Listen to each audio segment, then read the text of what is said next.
പേസ്റ്റിങ്ങോ പഞ്ചിങ്ങോ ഒന്നും ഇളകാത്ത ഒരു വണ്ടി കേട്ടോ. നല്ല ക്വാളിറ്റിയിലുള്ള ഒരു എൻജിൻ റൂമാണ് കിടക്കുന്നത്. യാതൊരു വിധത്തിലുള്ള ആക്സിഡൻറ്റും ഇല്ല. മാരുതി സുസുക്കിയുടെ ഡീസൽ എൻജിൻ. നമ്മളിന്ന് വന്നിരിക്കുന്നത് ഞാനൊരു ബ്രസ്സ ഓട്ടോമാറ്റിക് ഡീസൽ വണ്ടി കാണിക്കാനാണ്. 2019 മോഡൽ വാഹനമാണ്. സിംഗിൾ ഓണർഷിപ്പാണ്. 75,000 കിലോമീറ്റർ ഓടിയിട്ടുള്ളൂ. ആക്സിഡൻറ്റോ റീപ്ലേസ്മെൻറ്റോ ഒന്നും ഇല്ലാത്ത ഒരു നല്ലൊരു വാഹനമാണ്. അപ്പോൾ ആദ്യം തന്നെ ഞാൻ എഞ്ചിൻ റൂം തുറന്ന് വെച്ചൊരു കണ്ടീഷനിൽ ഞാനിതൊന്ന് ചെക്ക് ചെയ്തുകൊണ്ടിരിക്കുകയായിരുന്നു. അപ്പം പെട്ടെന്ന് തന്നെ സ്റ്റാർട്ട് ചെയ്ത് വീഡിയോ, അതാണ് അതിൻ്റെ ഉള്ളും തുടങ്ങി. അപ്പോൾ ഏതായാലും നമുക്ക് ഇതിൻ്റെ ഉൾഭാഗം കംപ്ലീറ്റ് ചെയ്തിട്ട് നമുക്ക് പുറത്തെ ഔട്ടർ കാര്യങ്ങളിലേക്ക് കിടക്കാം. യാതൊരു വിധത്തിലുള്ള ആക്സിഡൻറ്റും ഇല്ല, അതുപോലെ തന്നെ യാതൊരു വിധത്തിലുള്ള ലീക്കേജും സംഭവിക്കാത്ത നല്ലൊരു അടിപൊളി എഞ്ചിനാട്ടോ. വർക്കിംഗ് ഒക്കെ സ്മൂത്താണ്. അതുപോലെ തന്നെ ഹെഡ് ലാമ്പ്, ഇതൊക്കെ ഒറിജിനൽ ഹെഡ് ലാമ്പാണ്. ഇവിടെ ഒന്നും യാതൊരു പരിക്കുമില്ല, ലീക്കേജ് അങ്ങനത്തെ കാര്യങ്ങളൊന്നുമില്ല. ബോണറ്റ് ഒറിജിനലാണ്. അപ്പോൾ ഇതാണ് എൻജിൻ റൂമിനെ പറ്റി പറഞ്ഞു കഴിഞ്ഞാൽ. ക്ലോസ് ചെയ്തിട്ട് പെട്ടെന്ന് തന്നെ ഔട്ടർ കാണിച്ചിട്ട് അധികം നീട്ടുന്നില്ല, ഞാൻ പെട്ടെന്ന് തന്നെ വീഡിയോ വൈൻഡപ്പ് ചെയ്യാണ്. കാരണം അധികം ഇവിടുന്ന് എടുക്കാനുള്ളൊരു സാഹചര്യമില്ല. നല്ല ബോഡി ക്വാളിറ്റി ഉണ്ട്. ഇപ്പോൾ ഫ്രണ്ടൊക്കെ ആണെന്നുണ്ടെങ്കിൽ ബോണറ്റ് ഒന്നും വേറെ പ്രശ്നങ്ങളൊന്നുമില്ല. ചെറിയ ചെറിയ കുഞ്ഞു കുഞ്ഞു ഡെൻറ്റ് കാര്യങ്ങളൊക്കെ ഉണ്ട് ബോഡിയുടെ മുകളിൽ. ഈ ഡോറിൻ്റെ മുകളിൽ ഇവിടെ ഉണ്ട്. ഈ ഒരു സൈഡിലൊരു ടയർ നമുക്കൊരു 40% പറയാം. ഒറിജിനൽ ഗ്ലാസ്സാണ്. ഇതും ഒറിജിനൽ ഗ്ലാസ്സാണ്. ഒറിജിനലാണ്. ഈ ഒരു സൈഡിലേക്ക് നോക്കുകയാണെങ്കിൽ യെസ്, യാതൊരു വിധത്തിലുമുള്ള ഡെൻറ്റോ അങ്ങനത്തെ ഇഷ്യൂസൊന്നുമില്ല. പുറകുവശം നോക്കുകയാണെന്നുണ്ടെങ്കിൽ ഇതും ഒറിജിനൽ ഗ്ലാസ്സാണ്. ഡിക്കി ഡോർ ഒറിജിനൽ ഡോറാണ്. പിന്നെ ഈ ഒരു സൈഡിലെ പഞ്ചിങ് മാർക്കൊക്കെ അതുപോലെ തന്നെ ഉണ്ട്. യാതൊരു വിധത്തിലുള്ള വർക്കും ഈ ഒരു ഭാഗങ്ങളിലും സംഭവിച്ചിട്ടില്ല. അതായത് പുറകിൽ ആക്സിഡൻറ്റ് അങ്ങനത്തെ ഒന്നും സംഭവിക്കാത്തൊരു വാഹനം കേട്ടോ. സ്റ്റെപ്പിനി ടയർ നമുക്കൊരു 60 to 70% സ്റ്റെപ്പിനി ടയർ വരാം. റസ്റ്റ് ഒന്നുമല്ല കേട്ടോ, അതൊക്കെ ചെളിയാണ്. പേസ്റ്റിംഗ് ഒക്കെ അതുപോലെ തന്നെയുണ്ട്. ആക്സിഡൻ്റ് ഒന്നും സംഭവിക്കാത്ത ഒരു റിയർ ഭാഗമാണ് ഏതായാലും ഈ ഒരു ബ്രസ്സൊക്കെ ഉള്ളത്. റിയർ വൈപ്പർ വരുന്നുണ്ട്. ZD ആണ് വരുന്നത്. അതായത് 2019 അന്നത്തെ ടോപ്പ് എൻഡ് മോഡലാണ്. പുഷ് ബട്ടൺ സ്റ്റാർട്ട് ഉണ്ടാവില്ല. ഈ ഒരു ടയർ ഒരു 40% നമുക്ക് പറയാം. ഗ്ലാസ് എല്ലാം ഒറിജിനലാട്ടോ. ഈ ഗ്ലാസ് ഞാൻ താഴ്ത്തിയിട്ടാണ്. ഇതും ഒറിജിനൽ ഗ്ലാസ് തന്നെയാണ്. അപ്പോൾ വണ്ടിയുടെ എല്ലാ ഗ്ലാസും ഒറിജിനലാണ്. ഈ ഒരു ഔട്ടറിലേക്ക് നോക്കുകയാണെന്നുണ്ടെങ്കിൽ ഇവിടെ കണ്ടോ ഒരു സ്ക്രാച്ച് വരുന്നുണ്ട്. കാരണം ഡോറിൻ്റെ മുകളിൽ സ്ക്രാച്ച് ഉണ്ട്. എന്തോ ഒരു കോറിയ പാടാണ്. അതുകൊണ്ട് തന്നെ നമ്മൾ ഉള്ളിലേക്ക് നോക്കണം. ഡോറ് മാറിയിട്ടുണ്ടാകും. ഡോറ് മാറിയിട്ടില്ല. ഇത് കമ്പനി പേസ്റ്റിംഗ് ഉള്ള ഡോറാണ്. ഒറിജിനൽ ഡോറാണ് കിടക്കുന്നത്. ഈ ഒരു ഭാഗത്തൊന്നും പ്രശ്നമില്ല. അപ്പോൾ ആ ഒരു സ്ക്രാച്ച് നേരെ പുറകത്തെ ഡോറിലേക്ക് വന്നിട്ടുണ്ട്. അപ്പോൾ ഏതായാലും ഈ ഭാഗത്തൊന്നും വർക്ക് എടുത്തിട്ടില്ല. ഒറിജിനൽ പേസ്റ്റിംഗ് തന്നെയാണ്.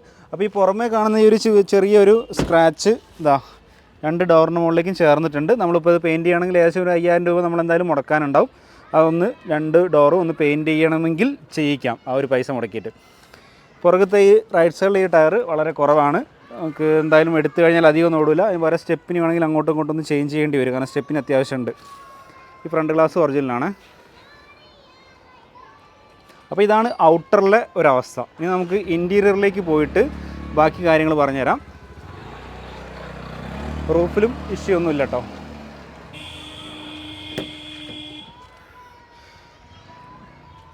മാരുതിയുടെ ആ ഒരു കമ്പനി സീറ്റ് കവറാണ് വന്നിട്ടുള്ളത്.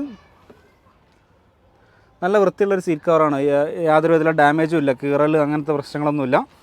ഡ്യുവൽ എയർ ബാഗ് വരും. പിന്നെ അതുപോലെ തന്നെ ഓട്ടോമാറ്റിക് AC ക്ലൈമറ്റ് കൺട്രോൾ വരുന്നുണ്ട്. കമ്പനി സ്റ്റീരിയോ വരുന്നുണ്ട്. ഓട്ടോമാറ്റിക്കാണ്. സ്റ്റിയറിംഗ് വീൽ കൺട്രോൾ വരുന്നുണ്ട്. ഇപ്പോൾ നോർമലി മാരുതിയുടെ ഫുൾ ഓപ്ഷൻ വണ്ടി എന്ന് പറഞ്ഞാൽ നമുക്ക് കൂടുതൽ കുറേ ഫീച്ചേഴ്സൊന്നും ഇല്ല. ഇത്രയൊക്കെ തന്നെ മാരുതിക്കകത്ത് ഉണ്ടാവാറുള്ളൂ. പിന്നെ ഇലക്ട്രിക്കൽ അഡ്ജസ്റ്റബിൾ മിറർ ഉണ്ടാവും. 4 പവർ വിൻഡോ ഉണ്ടാവും. അത് പ്രൊജക്ടർ ലാമ്പ് അല്ല, പ്രൊജക്ടർ തന്നെയാണ്. ലോബിയും പ്രൊജക്ടറാണ് വരുന്നത് കേട്ടോ. പിന്നെ നമുക്കിനി പുറകിലെ സീറ്റ് നോക്കാം. ഈ ഡോറൊന്നും മാറിയിട്ടില്ല. ഇത് നല്ല വൃത്തിയുള്ളൊരു സീറ്റാണ്. ഉൾഭാഗമൊക്കെ നല്ലൊരു വൃത്തിയുണ്ട് കേട്ടോ. ഡാഷ്ബോർഡൊക്കെ നോക്കുകയാണെങ്കിലും സ്റ്റിയറിംഗ് നോക്കുകയാണെങ്കിലും റൂഫ് നോക്കുകയാണെന്നുണ്ടെങ്കിലും സീറ്റ് നോക്കുകയാണെന്നുണ്ടെങ്കിലും ഡോർ പാഡ് നോക്കുകയാണെന്നുണ്ടെങ്കിലും എല്ലാം നല്ല വൃത്തി ഉണ്ട്. ഒന്ന് ക്ലീൻ ചെയ്തെടുക്കാണ്. ഇതൊക്കെ ഡസ്റ്റാണ്.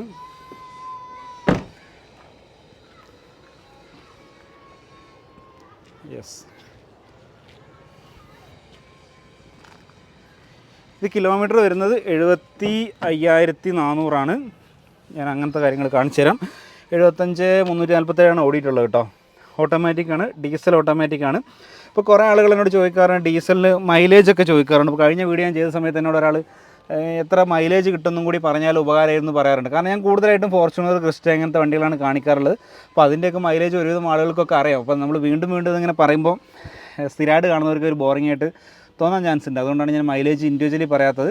ക്രിസ്റ്റയൊക്കെ ആണെന്നുണ്ടെങ്കിലും ഫോർച്യൂണറൊക്കെ ആണെന്നുണ്ടെങ്കിലും ഒരു 10-12 ഈ ഒരു റേഞ്ചിലാണ് നമുക്ക് ലോക്കൽ ഓട്ടത്തിന് മൈലേജ് കിട്ടുക. ഹൈവേ ഒക്കെ പോകുന്ന സമയത്ത് ഒരു 15 വരെയൊക്കെ മൈലേജ് കിട്ടാറുണ്ട്. പിന്നെ പഴയ ഇന്നോവയ്ക്കാണെങ്കിലും ഏകദേശം എല്ലാം ഒരേ ഒരു റേഞ്ചിൽ തന്നെയാണ് നമുക്ക് മൈലേജ് വരുന്നത്. ഇൻ്റർകൂളർ ഇന്നോവയ്ക്കാണെന്നുണ്ടെങ്കിലും ഒരു 15 വരെയൊക്കെ മൈലേജ് പ്രതീക്ഷിക്കാം. ഹൈവേ ആണെന്നുണ്ടെങ്കിൽ, ലോക്കൽ ഓട്ടൊക്കെ ആണെന്നുണ്ടെങ്കിൽ ഒരു 12 ആ ഒരു രീതിയിലും പ്രതീക്ഷിക്കാം. ഫോർച്യൂണറൊക്കെ ആണെന്നുണ്ടെങ്കിൽ ലോക്കൽ ഓട്ടത്തിന് കുറച്ച് കുറയും, കാരണം കുറച്ച് ഹെവി വണ്ടി ആയതുകൊണ്ട് തന്നെ നമുക്ക് ആ വണ്ടിയുടെ ഓവറോൾ വെയിറ്റ് ഒക്കെ അനുസരിച്ചിട്ട് ചെറിയൊരു വ്യത്യാസം വരാൻ ചാൻസ് ഉണ്ട്. ഇപ്പോൾ ഈ ഒരു ബ്രസ്സിനെ സംബന്ധിച്ച് നോക്കുകയാണെന്നുണ്ടെങ്കിൽ മാനുവൽ വണ്ടി ഡീസലാണെന്നുണ്ടെങ്കിൽ തീർച്ചയായിട്ടും ഒരു 20ൻ്റെ മുകളിൽ നമുക്ക് മൈലേജ് എന്തായാലും പ്രതീക്ഷിക്കാം. പക്ഷേ ഇത് ഓട്ടോമാറ്റിക് ആയതുകൊണ്ട് തന്നെ AMT ആണ്, എന്നാലും നമുക്ക് ഒരു 18 എന്തായാലും പ്രതീക്ഷിക്കാൻ തോന്നുന്നു. ഏതായാലും ഉപയോഗിക്കുന്നുണ്ടെങ്കിൽ തീർച്ചയായിട്ടും മൈലേജൊക്കെ എങ്ങനെ കിട്ടുന്നുണ്ടെന്നൊന്ന് കമൻറ്റ് ചെയ്താൽ വളരെ നന്നായിരിക്കും. സ്റ്റിയറിംഗ് വീൽ കൺട്രോൾ വരുന്നുണ്ട്. പിന്നെ ഇത്രയേ ഉള്ളൂ മാരുതിക്കകത്ത്, വേറെ ഫീച്ചേഴ്സൊന്നും ഇല്ല കേട്ടോ. സാധാ കീ ആണ് വരുന്നത്. മിററിൻ്റെ അഡ്ജസ്റ്റ്മെൻറ്റ് ഇവിടെ വരുന്നുണ്ട്. പവർ വിൻഡോസ് ഇതാ ഇവിടെയുണ്ട്. വേറെ കൂടുതലായിട്ടുള്ള ഫീച്ചേഴ്സ് കാര്യങ്ങളൊന്നുമില്ല. അപ്പോൾ ഈ ഒരു വാഹനം 2019 19ലുള്ള സിംഗിൾ ഓണർഷിപ്പിലുള്ള 75,000 കിലോമീറ്റർ ഓടിയിട്ടുള്ള ZDI ഡീസൽ ഓട്ടോമാറ്റിക്കാണ്. 6,40,000 രൂപയാണ് ഈ ഒരു വാഹനത്തിൻ്റെ പ്രൈസ് വരുന്നത്. നല്ലൊരു പ്രൈസ് തന്നെ നമുക്കിത് എടുക്കാൻ പറ്റും. കാരണം നാട്ടിലൊക്കെ അത്യാവശ്യം നല്ലൊരു എൻക്വയറിയും അതുപോലെ തന്നെ ഉപയോഗിക്കുന്ന ആളുകൾ കൊടുക്കാൻ മടിക്കുന്നതുമായ ഒരു വാഹനമാണ് ഈ ഒരു ഡീസൽ. അതുപോലെ തന്നെ അതിനകത്ത് പ്രത്യേകിച്ച് ഓട്ടോമാറ്റിക് കൂടി ആവുന്ന സമയത്ത് അങ്ങനെ ആരും കൊടുക്കാറില്ല. അപ്പോൾ മാരുതിയുടെ ഡീസൽ വണ്ടി പുതിയൊന്നും കിട്ടാറില്ലല്ലോ. അപ്പോൾ അതുകൊണ്ട് അത്യാവശ്യം ഒരു എൻക്വയറി ഉണ്ട്. ഇപ്പം ഞാൻ പറഞ്ഞ ഡിമാൻഡ് ആക്കുന്നതല്ല. നിങ്ങളൊരു വണ്ടി നാട്ടിൽ വാങ്ങാൻ ആഗ്രഹിക്കുന്നുണ്ടെങ്കിൽ തീർച്ചയായിട്ടും നിങ്ങൾക്ക് അന്വേഷിച്ചാൽ അതിൻ്റെ കാര്യങ്ങൾ അറിയാൻ പറ്റും.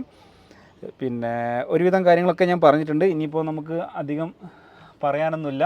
റൂഫൊക്കെ നല്ല വൃത്തിയുണ്ട്, എല്ലാം വർക്കിംഗ് ആണ് സംഭവങ്ങളൊക്കെ.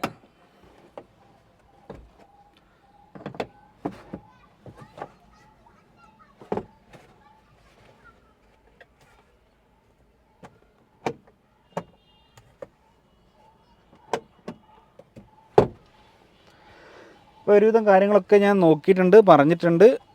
വണ്ടി ഞാൻ സ്റ്റാർട്ട് ചെയ്തിട്ട് എല്ലാ കാര്യങ്ങളും നോക്കിയതാണ്.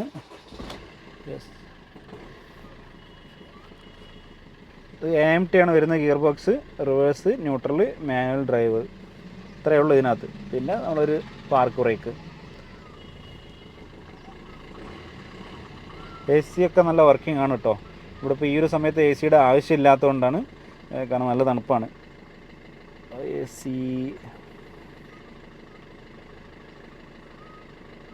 ഓട്ടോ,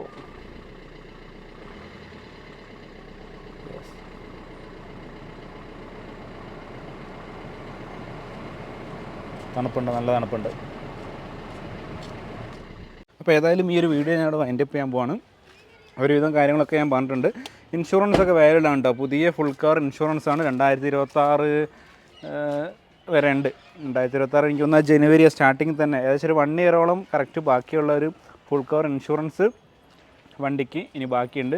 നമ്മൾ കുറച്ച് ആളുകൾക്കൊക്കെ ഒരു സംശയം ഉണ്ടാകാറുണ്ട്, കാരണം നമ്മളവിടെ രജിസ്റ്റർ ചെയ്ത് കഴിഞ്ഞതിന് ശേഷം ഇൻഷുറൻസ് പുതിയത് എടുക്കേണ്ടി വരും എന്നുള്ളത്. അപ്പോൾ അങ്ങനത്തെ പ്രശ്നമൊന്നുമില്ല. ഇൻഷുറൻസ് വാലിഡിറ്റി ഉണ്ടെന്നുണ്ടെങ്കിൽ നിങ്ങൾക്ക് ആ ഒരു സെയിം ഇൻഷുറൻസ് വെച്ചിട്ട് തന്നെ നാട്ടിൽ രജിസ്ട്രേഷൻ കംപ്ലീറ്റ് ആക്കാം. നാട്ടിൽ KL നമ്പർ ആക്കി വന്നതിന് ശേഷം ആ ഒരു RC വെച്ചിട്ട് തന്നെ ഇൻഷുറൻസിനകത്തുള്ള ബാക്കി കാര്യങ്ങൾ നമുക്ക് ചേഞ്ച് ചെയ്യാനുള്ള ഓപ്ഷനുണ്ട്. നമ്മൾ മാറ്റി പുതിയത് എടുക്കേണ്ട ഒരു ആവശ്യമൊന്നുമില്ല. അപ്പോൾ അത് കുറേ ആളുകൾ എന്നോട് സംശയം ചോദിക്കാറുണ്ട് കേട്ടോ. 2019 ZDI 75,000 kilometre, single owner, replacement ഇല്ല, ഡോറ്, ഗ്ലാസ് എല്ലാം ഒറിജിനൽ. 6,40,000 ആണ് ഇതിൻ്റെ പ്രൈസ് വന്നിട്ടുള്ളത് കേട്ടോ. ഡൽഹി പ്രൈസാണ്, ലോണ് കിട്ടൂല.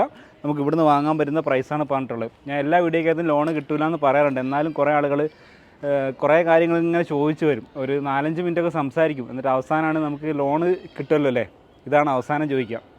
അപ്പോൾ അത്രയും സമയം നിങ്ങളുടെ സമയം വേസ്റ്റ് ആവുകയാണ്, എൻ്റെ സമയം വേസ്റ്റ് ആവുകയാണ്. അപ്പോൾ അതുകൊണ്ടാണ് ഞാൻ വീഡിയോക്കകത്ത് ഇങ്ങനെ ലോണ് കിട്ടൂല എന്നുള്ള കാര്യം വീണ്ടും ഞാൻ എടുത്ത് പറയുന്നത്. വീഡിയോ ഇഷ്ടമായിട്ട് ലൈക്ക് ചെയ്യുക, ഷെയർ ചെയ്യുക. നമുക്ക് ഏതെങ്കിലും ഇതുപോലുള്ള വീഡിയോസുമായിട്ട് ഉടൻ തന്നെ കാണാം. അതുവരെ ഇറ്റ്സ് മീ മനു.